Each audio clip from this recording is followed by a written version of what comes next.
welcome back. You are tuned into your Feel Good Breakfast Show, Expresso, right here on S3. Welcome. Now, with many people looking for ways to lose weight, intermittent fasting has become a trend that continues to gain momentum across the globe, which makes us ask, when does it no longer become safe? What guidelines should you follow? Because we have different body types. What health benefits are there to intermittent fasting? There's so many questions.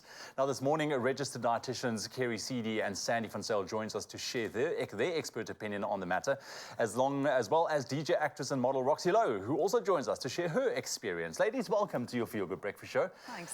I'm so happy we're talking about this topic because there's so much information out there. I mean, you can jump on the internet, you can go Google about intermittent fasting, you get so many different kind of versions, but people are still unsure, especially where to start, how long should I do it for. Roxy, I want to start with you. You're an advocate for intermittent fasting, and you've been through the ringer, you've done all kinds of fasting. What's Absolutely. It's fantastic for the energy levels, and as I was saying earlier before we came on camera, I've tried all different fasts and I'm that person that tests my body and then kind of reintroduces things to see how I feel and how to kind of boost my energy levels and get that brain fog away. That's the thing, yeah. Yes. It's not necessarily for you for weight loss, it's more about that clarity. For clarity how you feel. and for high performance, from also like surfing and from a sport perspective. So intermittent fasting. So at the moment I fast pretty much from when I wake up until like 3 p.m. and then from 3 p.m. I'll start eating. But yeah, so if I have to work out the hours now, I mean, I do a big fast, and I really enjoy it. You've been doing it for so long as well. Absolutely, but I think what we want to know from the get-go is what happens to the body when we fast. I mean, we've heard the term ketosis. Essentially, that's the state that your body enters when you don't ingest any food or solids. Yeah. What exactly is ketosis? What happens? So ketosis is basically when the body starts to burn fat for energy. So, you know, every cell in your body runs on glucose. So we see it in our diabetic patients, you know, when you can't, you know, when insulin isn't working properly and the body has to start burning fat for energy, and then they go into a state of ketosis. So, and then in the process of ketosis, it's basically, like I said, burning fat for energy, and then it forms what we call the ketone bodies. So obviously those do have side effects that come with producing ketone bodies as well. So it's often the side effects that patients see with intermittent fasting or even your diabetic patients before they are diagnosed. Now, there's so many different types of fasting, like Roxy has also said, and you know, the times vary depending on what your goal is. What are some of the more popular versions of fasting that you've seen, and generally, how long should one fast if you want to embark on something like this?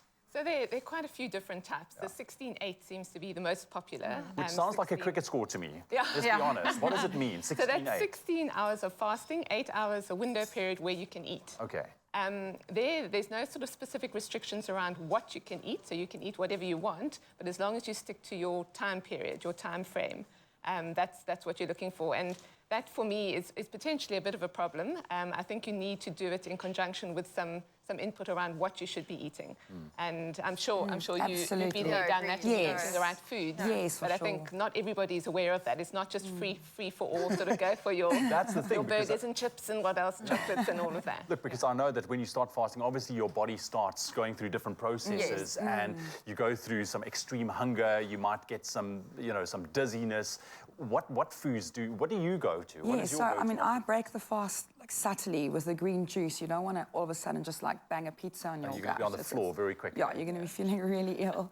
So I break it with the green juice, and then I'll introduce some fruit, and then subtly start introducing maybe some eggs, a bit of rice, and then have a meal toward the evening. Yeah. I want to ask, why would you say, in your professional opinion, is fasting a good idea?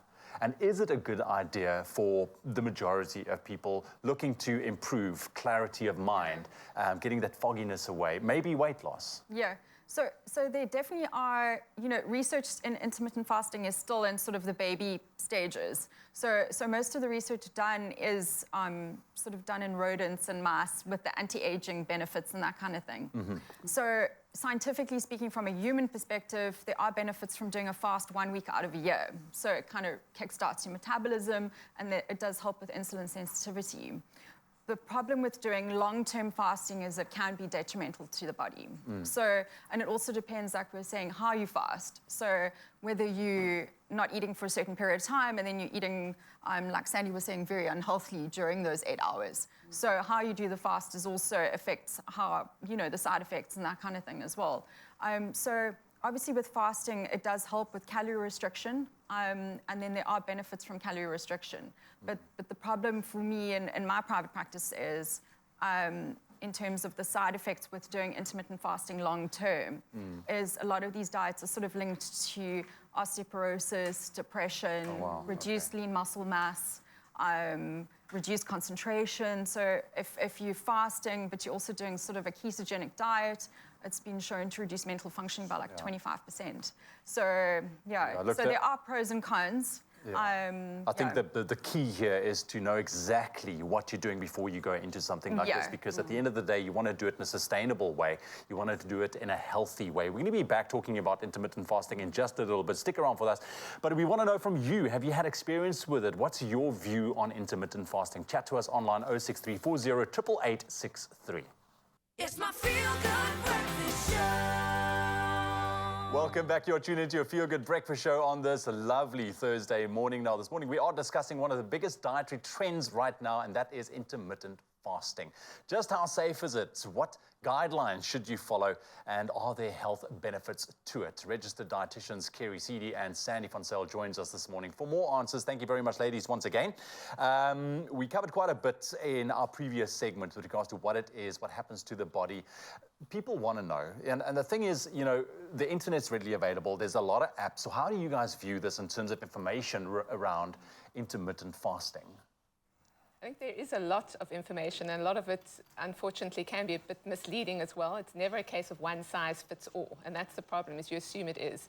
So you'll go on, you'll sort of investigate it, and, oh, it looks fine, great, this is what I must do. But maybe you've got diabetes, maybe you've got a renal problem from kidneys, something like that, or maybe you're pregnant, breastfeeding.